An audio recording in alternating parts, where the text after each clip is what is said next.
Buenas noches tengan todos ustedes. Sapa Mainisa Arun Tataptao.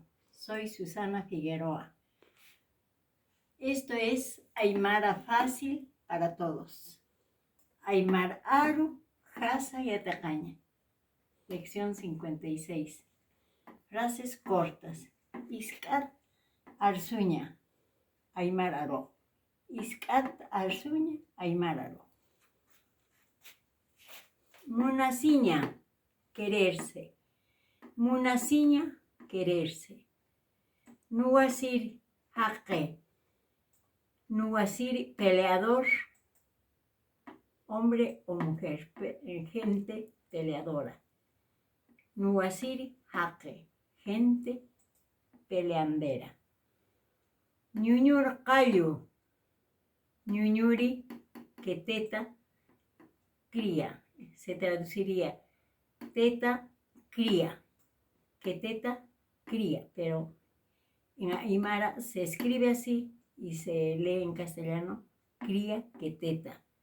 Ñuñur, callo, ñuñuri, callo, cría, que teta.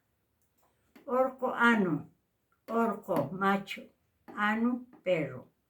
Orco, ano, perro, macho. Pusi pisi, 4 gatos. Pusi pisi, 4 gatos. Cachu, anu, perra, hembra. Cachu es hembra, anu, perro. Perra, hembra. Cachu, anu, perra, hembra. Chapi, iru. Chapi es espina. Iru, paja. Paja espinosa.